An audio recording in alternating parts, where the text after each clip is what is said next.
All right, day 14. So we are doing kettlebell workout again today, but we're only gonna do 2 exercises with the kettlebell. And I picked these because I really think they're a huge bang for your buck. Instead of doing a ton of reps, I just can't stand doing a ton of reps. You're gonna do a lot of reps with these 2 movements, but I just wanted to keep it simple and effective. They're 2 of my favorite leg movements. But before we go into that, we wanna make sure the hips are activated. You can do a little prehab. So we're gonna do, Victor's gonna coach us through a little prehab to start with. It might seem easy at first, but that way you're ready to go for those 2 big movements. All right, you're gonna start laying off on your back, and we have Robin's laying down so you can see the angles. 90 degrees bend in the leg. She's gonna get 15 repetitions on a bent leg bridge. Now, bent leg bridges are all about engagement and waking up the glutes. So if you're feeling this in your hamstring, chances are you gotta stretch a little bit more, maybe myofascial release, lay on a foam roller. Otherwise, you're driving up, trying to create a straight line from the knee to the shoulder and getting good engagement. Good. Navel slightly pulled to back, breathing steadily. Arms are out to the side for balance. 15. Now, side lying leg lift. You're gonna rotate onto your side, keep that foot flexed nice and tight, and open up the leg. Remember, we're trying to target the outer hip, the crest of the hip here.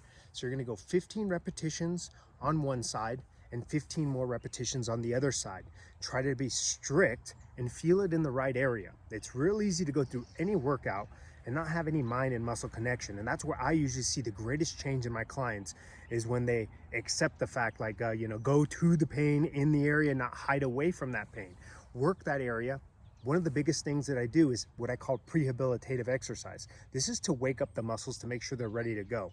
If you work in a seated position or you have some existing back problems, this is going to do wonderful to help wake up those areas and make sure they're functioning correctly. A straight leg raise here we're doing with the leg pointed out, or the toe pointed out, knee is locked out. Very few times in workouts are we doing a straight leg raise. We're doing 15 per side on this one, and this is for the inner part of the muscles in the quad, right near the knee, right? And that's where you want to feel it.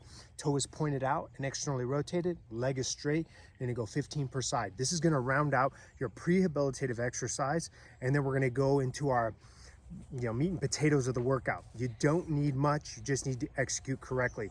So Robin is going to use a kettlebell, but you can use anything, gallon of water, dumbbell. She's going to go 15 reps on a suitcase lunge. You're going to do your suitcase lunge. The goal here is to get the legs some work and the obliques some work. I love training the obliques because they're go muscles and show muscles. And so we get a lot of good function in the oblique wall.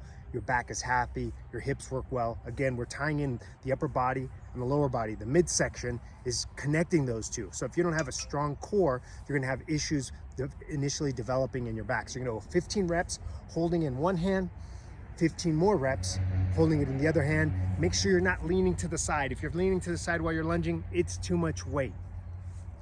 After you do that, we're gonna go into kettlebell swinging. How are you doing there, Robin?